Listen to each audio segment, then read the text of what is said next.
მანდამაინც ჩვენიერი არ იქნება ეგ საკითხი თუ დადგა, მაგრამ ნუ როგორც არის. რა თქმა უნდა, აზრი აქვს ამ გადაცემას, აზრი აქვს ჩვენ შეხვედრას, აზრი აქვს საუბარს. მანამ სანამ ჩვენ შევთანხმდებით და ვთანხმდებით იმაზე, რომ ქართული სახელმწიფოს არსებობას აქვს აზრი, რა თქმა უნდა, პოლიტიკური აზრიც უნდა ფუნქციონირებდეს. რა თქმა უნდა, რისკებს ვაცნობიერებთ, მიწაზე მყარავთ გავართ ორივე კიდურით. და თავის დავაცხადია გამორიცხული არაფერი არ არის, მაგრამ საერთოდ ზოგადად მომხრე ვიქნები და ბუნებრივი ამ რისკებს ჩვენ ანგარიში უნდა გავუწიოთ, მაგრამ მომხრე ვიქნები, რომ ზოგადად არა მარტო დღის წესრიგს, არამედ განწყობებს ჩვენ თვითონვე გვქმნიდეთ. და ეხლა სიმართლე რო გითხრათ, ორიენტირებული ვართ იმაზე, რასაც ქვია პარტიული მშენებლობა. ეხლა ორიენტირებული ვართ იმაზე, რომ ის ცვლილებები, რაც ამ ქვეყანაში გარდუვალი არის, როგორ მივახცებთ ამ ცვლილებების განხორციელების ეტაპამდე, როგორ სხვა ოპოზიციურ პარტიებთან ერთად განვახორციელებთ იმ საჭირო გარდაქმნას, რომლებიც ამ ქვეყანაში არის საჭირო და აქედან გამომდინარე, მინდა ჩვენს მოსახლეობას მივცე ასეთი დამაჯერებლობის ძალიან მკაფიო მესიჯი. ჩვენ გვჯერა საკუთარი თავის, აქ არ არის მხოლოდ ჯერ საქართველოზე, აქ არის საუბარი ყველა იმ ამორჩეველზე, საქართველოს ყველა იმ მოქალაქეზე, რომელიც მიუხედავად პარტიული კუთვნილებისა ორიენტირებული არის ცვლილებებზე, ორიენტირებული არის გაჯანსაღებაზე, ორიენტირებული არის განორმალურებაზე. ამიტომ დაუკვეთოთ დღევანდელობას და ხვალინდელ დღეს ჩვენი დღის წესრიგი და შესაბამისად განწყობის ფონი ჩვენმე შევქმნათ. თქვის გუნდში არის ბევრი ძალიან საინტერესო ადამიანი, რომელსაც მე დიდ პატივს ვცემ. მართლა ბევრია, ესე სახელობითად ჩამოთვლაც კი შორს წაგვიყვანს. ეხლა რატომ ვიწყებ ამით საუბარს? თუ თქვენ მოახერხებთ და როგორც პოლიტიკური პარტია, როგორც პოლიტიკური გუნდი, გახდებით ანგარიშ გასაწევი, მომენტალურად თქვენს წინააღმდეგაც დაიწყება იგივე დევნა, რასაც ვხედავთ ყველა ძირითადი ოპოზიციური პარტიისა და მისი ლიდერის წინააღმდეგ.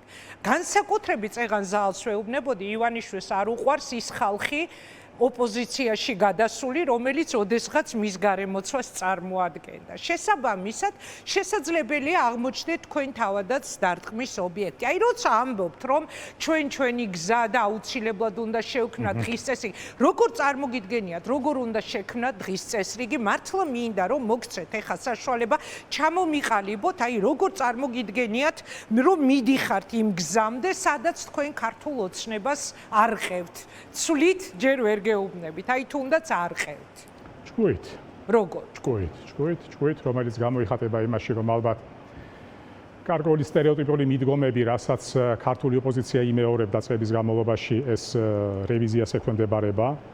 შესაბამისად, ალბათ რევიზია გამოიხატება არა მარტო მიმართვებისა და სიტყვების წყობაში, არამედ გარკვეულ სამოქმედო ფორმულაში და ალგორითმში. ჩვენი ამოცანა ამ შემთხვევაში არის, რომ რამენაირად გავანელოთ შიში ცვლილებებისა და ხშირად ამას ვიმეორებთ მე და ჩემი არის ცვლილებების შიში საზოგადოებაში? ვფიქრობთ, რომ არის, იმიტომ რომ სხვადასხვა ეთერების მეშვეობით ამას ვამბობთ, რომ არ გვჯერა, რომ ქართულ ოცნებას ყავდეს იდეოლოგიური მიმდევარი და მომხრე. ეს არის უფრო აი სტატუს კვოს ლოიალისტები, რომლებსაც ცვლილებების ეშინიათ, რომ ხვალინდელმა დღემ ამ ცვლილებების კუთხით რაიმე გაუარესება არ მოიტანოს მათი მდგომარეობის თვალსაზრისით. ალბათ ასეთი შიშების განელება და ერთი ნაპირიდან მეორე ნაპირზე ამ ადამიანების გადმოყვანა, აი წარმოვიდგინოთ, რომ ერთი ნაპირი არის, სადაც ცვლილებებისადმი მიდრეკილი ამორჩევლებით განან და ვიმეორებ, ეს არ არის მხოლოდ ოპოზიციური ამორჩეველი, მე მჯერა, რომ ასეთი ამორჩეველი არის მათ შორის ქართული ოცნების რიგებშიც. ეს განსაკუთრებით ალბათ ის ნაკადი არის, რომელიც გაწმილებული არის 2012 წლის 1 ოქტომბრის არჩევნების შედეგად განვითარებული მოვლენებით. როდესაც დაპირება იყო რეალური მართლმსაჯულების, დაპირება იყო ღია ეკონომიკის, დაპირება იყო სიტყვის თავისუფლების, ყველა ის დაპირება, რაც ნორმალურ სიკეთეს წარმოადგენს ნორმალურად ფუნქციონირებადი ქვეყნისათვის. ამიტომ ალბათ ასეთი მიმღებლობა, რომელიც ჩვენ შეგვიძლია როგორც პოლიტიკურმა ძალამ, სხვა ძალებთან ერთად, რა თქმა უნდა, მე აბსოლუტურად მინდა გულწრფელად გითხრათ, რომ არ ვართ იმგვარად თავში ავარნილი არა გვაქვს, რომ ჯეროდეს რომ მხოლოდ ერთ პოლიტიკურ ძალას შეუძლია ამ შემთხვევაში განაპირობოს საჭირო გარდაქმნა და ცვლილება, მაგრამ აი ხელწერის შემოტანა, ამ ცვლილებებისადმი მიმღებლობის შექმნა ალბათ მათ შორის ჯერ საქართველოს ერთ-ერთ ბრენდულ ნიშნად და სასაქონლო ნიშნად ითვლება. ამიტომ ბუნებრივი არის ჩვენ გავაგრძელებთ ძალიან თანმიმდევრულად. მე კიდევ ერთხელ ვიმეორებ, რომ რა თქმა უნდა ამ რისკებს ჩვენ და თამაშის წესები რო უთანაბრო არის, რომ თამაშის წესები გაცდა პოლიტიკას, თამაშის წესები გაცდა სამართლის ნორმებს, ამას ჩვენ კარგად ვაცნობიერებთ, მაგრამ ჩვენ ასევე კარგად ვაცნობიერებთ იმას, რომ საქართველოს მოსახლეობის ძალიან დიდ ნაწილს მობეზრდა, ხელში ამოუვიდა და ელემენტარულად მათ თავმოყარეობას და პატივმოყარეობას ურტყამს ის ვითარება, რომელიც დღეს ქვეყანაში არის შექმნილი. ამიტომ ჩვენ ამით უნდა ვისარგებლოთ. ეს არის სარგებელი, ესე ვთქვათ, მომენტის გამოყენება, რომელიც მომწიფდა როგორც ქვეყნის შიგნით, ასევე ეს არის იმ მომენტის გამოყენება, რომელიც გეოპოლიტიკურ პერიმეტრზე ქვეყნის ირგვლივაც იქნება. ამიტომ ჩემი აზრით ამ ორი მდგენელის თანხვედრა, შიდა და გარე მდგენელის, ჩვენ საშუალებას მოგცემს, რომ გამოვიდეთ მდგომარეობიდან, გამოვიდეთ ყევების გარეშე და გადავშალოთ ეს მეტად მძიმე ფურცელი ქართული ისტორია. ბატონო ვიქტორ, აი გარე ფაქტორი ახსენეთ ახლა თქვენ და ისევ მინდა პირველ კითხვას რომ დაუბრუნდეთ. საერთაშორისო იზოლაცია, რომელშიც არის ქართული ოცნება ძალიან ახლოს ახლა დღეს საქართველოსთან, ტრამპი არის ჩასული ნატოს სამიტზე, სადაც მორიგჯერზე არ არის საქართველო, ხო, ანკარაში. და ყველა იმ რეზოლუციის განცხადების გათვალისწინებით, რაც აქამდე მოგვისმენია, ხვალ იქნება კიდევ ჰააგის დეკლარაცია, რომელზე ძალიან მძიმე რეაქცია ჰქონდა ქართულ ოცნებას. რეალურად მთელი ეს იზოლაცია რომ გაირღვეს, ივანიშვილს აქვს დადებული მაგიდაზე ორი პირობა. ყველა პარტნიორისგან ეს არის გაათავისუფლეთ უკანონოდ დატყვევებული ადამიანები და გააუქმეთ რეპრესიული კანონმდებლობა. და აი ამ ფონზე, როდესაც ეს პირობები მათ უდევთ მაგიდაზე, ჩვენ ვხედავთ პროცესს, როგორ ემზადებიან მორიგი პოლიტიკური მძევლების ნაკადის ასაყვანად. ეს მინდა ეხლა რომ თქვენ გაანალიზოთ თქვენი აზრით, რატომ უმატებს ამ უდანაშაულო პატიმრებს კიდევ ამ ბრალის ფარგლებში, ბომბეიდან ლონდონამდე საქმეს ვეძახი მე პირადად, მაგას ღიმილის მომგვრელია მართლა ის რაც ისმის თურმე სასამართლო დარბაზებში რომ რაღაც ჯესტების ენით გადატრიალება საწყობდნენ რომ ვაშაძე თურმე იღიმებოდა და აქ რაღაც დანაშაული იმალება და ამ შემდეგ. ანუ რაში სჭირდება დღეს ივანიშვილს, რომელსაც წესით უნდა კონდეს მთელი კონცენტრაცია მიმართული იქით, რომ როგორმე გამოვიდეს ამ საერთაშორისო იზოლაციიდან ახალი პოლიტიკური ტყვეები. ახეთ ეხლა რაღაც ესეთი შედარება მომივიდა, ხელოვნებაში არის ესეთი მიმდინარეობა, ქვია პრიმიტივიზმი. მაგრამ ხელოვნებაში პრიმიტივიზმი დამკვიდრებული ტენდენცია არის და მას თავისი მიმდევრები და სკოლა არის. ეხლა ქართული ოცნების პირობებში და ჩვენ ამაზე გვისაუბრია, რომ ყოველთვის ხას უსვამ, ეს არის პირობითად პოლიტიკური პარტია მხოლოდ, იმიტომ რომ სოფხედულობრივი ერთიანობა ამ ადამიანებს არ აკავშირებთ და აკავშირებთ ერთადერთი ცდომა ფინანსურ რესურსებზე. რატო გამახსენდა პრიმიტივიზმი? როდესაც შენ ვერაფრით სხვა რამეთი ვერ დაიტრაბახებ გარე სამყაროსთან, თავს ვერ ურთიერთობებ, ვერც ინოვაციებით, ვერც იდეებით, ვერც პოლიტიკური თუ გეოპოლიტიკური წიაღსვლებით.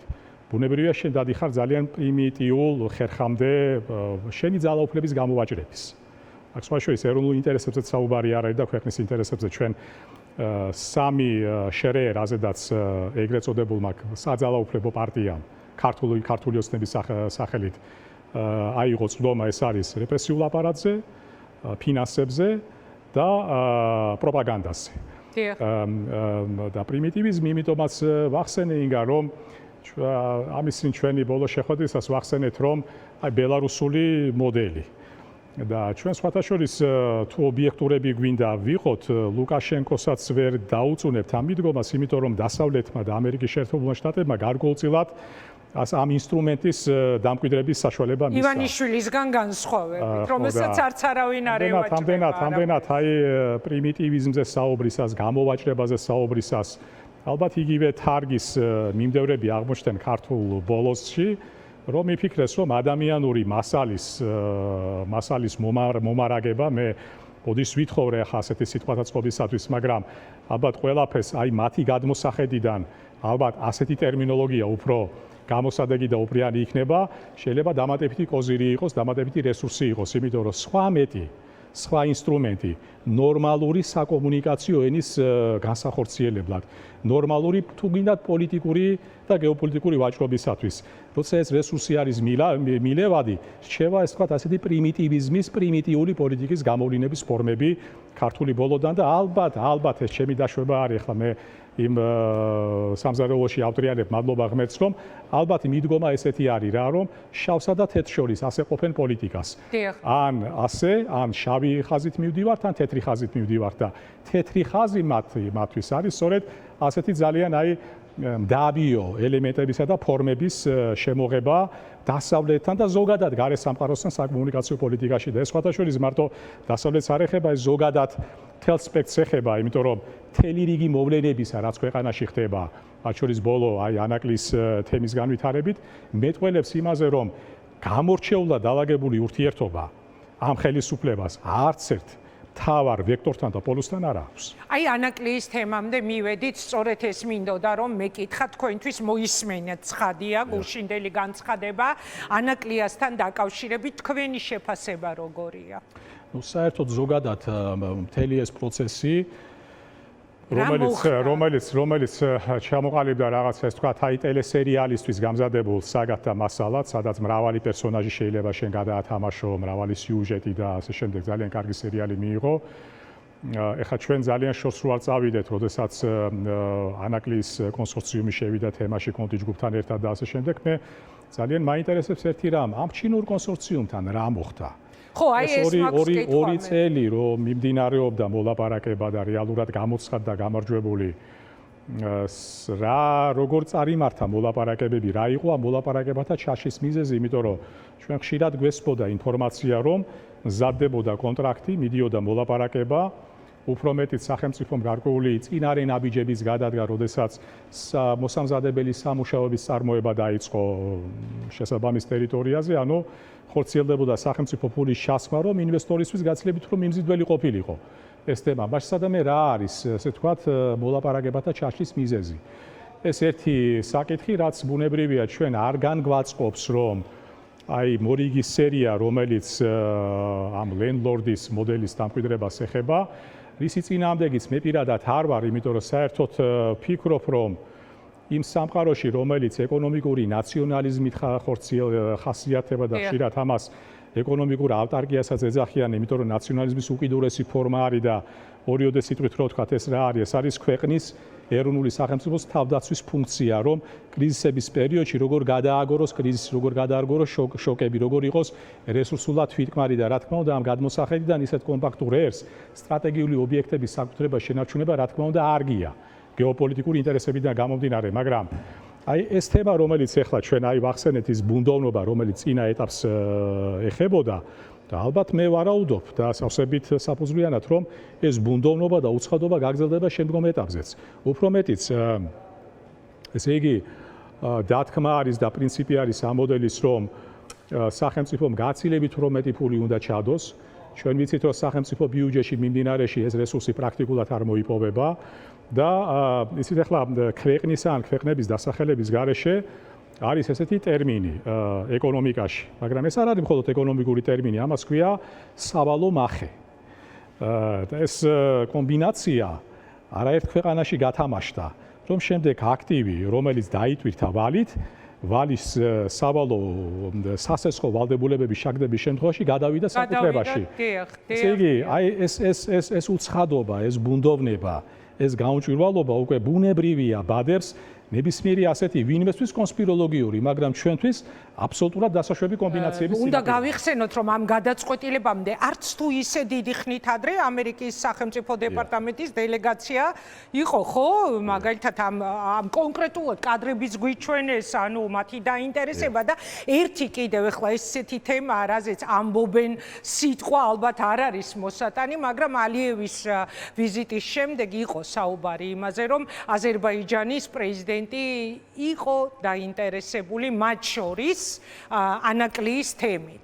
ამაზე იყო საუბარი. ზოგადად ქართულ აზერბაიჯანულ ურთიერთობებზე მაქვს ჩემი განკერძოებული პარტიკულარული აზრი და ალბათ ამასაც ჩვენ ჩავშლით სხვა გადაცემაში, მაგრამ ზოგადად ანაკლის თემა განეკუთვნება ისეთი თემების კატეგორიას, სადაც მედია გაშუქება, მათ შორის საჯარო ინფორმაციის მიწოდება უნდა ხდებოდეს ყოველკვირეულ ყოველთვიურ და ყოველდღიურ თუ არა ყოველკვირეულ საფუძველზე. როცა ამხელა პროექტი არის საუბარი, მარტო ეკონომიკური თვალსაზრისით ეს არ არის მხოლოდ გადაზიდვები, ეს არ არის მხოლოდ კრიტნაკადი, ეს არის გაცილებით უფრო დიდი თამასა, დიდი ფსონი, რომლის არასწორი გათამაშების შემთხვევაში შეიძლება ამ ქვეყნის გეოპოლიტიკური ბედი იქნეს განწირული. მაგას შლეიფად გაყვება, მაგალითად, როცა ანაკლიაზე ვსაუბრობ, სულ მახსენდება ხოლმე ხაზარაძის პირველი განცხადება, სხვა შორის, როცა ეს პროექტი წავიდა, ამ პროექტის ბედი აღმოვაჩინეთ, რომ ჩავარდა, ივანიშვილმა მითხოვა, რა უნდათ ამერიკელებს შავ ზღვაში და აი რაღაცნაირად შლეიფად გაყვება, ხო? ანუ გეთანხმებით, ეს ბუნდოვანება არის, რომელიც აუცილებლად მოითხოვს პასუხებს, მაგრამ ჩვენ არ გვაქვს რეალურად ზუსტი ინფორმაცია, ან რა მოხდა იმ კონსორციუმთან დაკავშირებით, ან სად წავიდა ის ხელშეკრულება, რაზეც გველაპარაკებოდნენ და ან როგორ მივიდა ოცნება ახლა აქამდე, რომ ქვრივიშვილს გაეკეთებინა. აი ჩვენ კიდევ ერთხელ უთხრათ ჩვენს თანამოქალაქეებს, რომ ქვეყნის გეოპოლიტიკა არ არის მხოლოდ კონსტიტუციური მუხლი და არ არის მხოლოდ ნატო ან ევროკავშირი. ეს არის ხშირად აი პატარა დეტალებისგან, დეტალი როგორი არის, ანაკლია როგორ არის, მაგრამ აი პატარა ეპიზოდებისგან შემდგარი დიდი აი ფაზალი სურათი, რომლის ეს თქვა არასწორი განვითარების შემთხვევაში მე ვერანაირი კონსტიტუციურ ჩანაწერს გადამწყვეტი და რაღაც ის თქვა მყისიერი ეფექტის დატვირთვა ვერ ექნება. ამიტომ როდესაც ჩვენ ხშირად ვამბობთ, რომ არა მარტო კითხვები პოლიტიკური პარტიების მიმართ, არა მარტო კითხვები მედიის მიმართ, არა მარტო სამოქალაქო საზოგადოების მიმართ, არამედ აღზარდოთ საკუთარ თავში კრიტიკულად მოაზროვნე მოქალაქე. ხო, მაგრამ ამ კრიტიკულ კითხვებზე პასუხს ქართული დემოკრატია და ფუნქციონირებადი სახელმწიფო ვერ შედგება. ბატონო ვიქტორ, საქმეც ამაშია. კრიტიკულ კითხვებზე ვერ ვიღებთ პასუხს და თან ჩვენ საუბრობთ არა ინგა გრიგოლიას დასმულ რაღაც კითხვაზე პოლიტიკურ პარტიებთან დაკავშირებით, არამედ საუბრობთ ყველაზე მნიშვნელოვან პროექტზე ამ ქვეყანაში, უმნიშვნელოვან ეს პროექტზე, რომელზეც კითხვები შეიძლება გვაქვს, მაგრამ პასუხებს ვერ ვიღებთ. ანუ თქვენ თავადვე თქვით, რომ სად წავიდა აქამდე წარმოებული მოლაპარაკებები, სად იყო, რა მოხდა, სად გაქრა, ეხლა რატომ დადგა ეს ერთი მიზნით გავაკეთებ, ხოლო ჩანართქვით კრიტიკულები ვიყოთ. თქვით კრიტიკულები ვიყოთ. კიდევ ერთხელ შევახსენოთ საკუთარ თავს, ჩვენ არ ვართ სტუმრები ამ ქვეყანაში, ჩვენ ვართ მასპინძლები. სხვაგვარად ნორმალური ქვეყანა ვერ შედგება თუ თანასაკუთრება არ აღვიდგინეთ ქვეყანაზე. ნუ ვართ პასიური მაყურებელი, ნუ ვართ ეს ვთქვათ კონტრიბუტორი. მივიღოთ მონაწილეობა დაკვეთის გაცემაშიც და ანგარიშის მიღებაშიც. სხვაგვარად ქართულ სახელმწიფოს აქვს ერთადერთი სავიზიტო ბარათი, იყოს ნორმალური. და ნორმალურობა მათ შორის ნიშნავს, რომ იყოს ღია, იყოს გამჭვირვალე და გასაგები. ჩვენ ვერც ბირთვული იარაღის პოტენციალი გვაქვს, ვერც რაღაც ეკონომიკური განსაკუთრებული რესურსი და ვერც სხვა. ჩვენი სავიზიტო ბარათი არის ჯანსაღი ნორმალური გარემო. ეს თავისით ვერ შეიქმნება, თუ სათითაო დიდმა ნაწილმა ქართული მოსახლეობის ამაში მონაწილეობა ვერ მიიღო. კი ბატონო, და ბოლო კითხვას დაგიშვამთ, აი როდესაც თქვენ საუბრობდით, რომ თქვენი პარტიის თემაზე, რომ ჩვენ უნდა ვიმუშაოთ არა მარტო კრიტიკულად განწყობილ საზოგადოებასთან, არამედ ქართული ოცნების ამომრჩეველთანაც, ხო, დაახლოებით, ვინც არის ახლა განხიბლული ოცნების 14 წლიანი პოლიტიკით. მე გამახსენდა დაახლოებით იგივეს ამბობდნენ გიორგი გახარიაზე და გახარიას აი ამ წამამდე, როდესაც მისი გაკრიტიკება უნდათ, სულ აძახებენ ხოლმე, რომ ის იყო ივანიშვილის მთავრობის პრემიერი, შინაგან საქმეთა მინისტრი და ასე შემდეგ. როგორ ფიქრობთ, ბატონო ვიქტორ, თქვენ რამდენად წელგამართული აღმოჩნდებით ოპოზიციური ბრძოლის ველზე? შემოვიტან იგივე თემას, ადამიანი, რომელიც იყავით წლების განმავლობაში ბიძინა ივანიშვილის გვერდით, როგორც მისი ადვოკატი. უკვე პოლიტიკური პარტიის ლიდერთან შესაძლებელი ეს თემა ხშირად გაგიხსენო ხოლმე და აკი ხანდახან უკვე გიხსენებენ კიდეც. სანამ ამ კითხვაზე გიპასუხებთ, ერთი კიდევ მოკლე ჩანართი. ესე იგი, ოცნების პოლიტიკა რატომ არის მავნე ყველაფერთან ერთად, რომ აი ეს იმედგაცრუება და უპერსპექტივობა, რაც მიმართული არის, რომ წარმოქმნა საქართველოს მოსახლეობის დიდ ნაწილში გაარიყოს პოლიტიკური პროცესისგან. შესაბამისად, ოცნებას არ ექნება საჭიროება ფართო პოლიტიკური კომპრომისის. ის ერთადერთი იძულებული იქნება გარიგდეს მცირე ნაწილთან მოსახლეობისა. აი მცირე ნაწილი მოსახლეობის, ის აგრესიული ნაწილი და მით უმეტეს პროპაგანდით გამოყვებული, იქნება ძალიან უპირატეს მდგომარეობაში, გვიკარნახოს ნება, საკუთარი ნება და უგემოვნება, მათ შორის უმრავლეს ნაწილს. ამიტომაც უმრავლესი ნაწილის ჩართულობა ამ პროცესში არის კიდევ ერთხელ ვიმეორებ ძალიან მნიშვნელოვანი.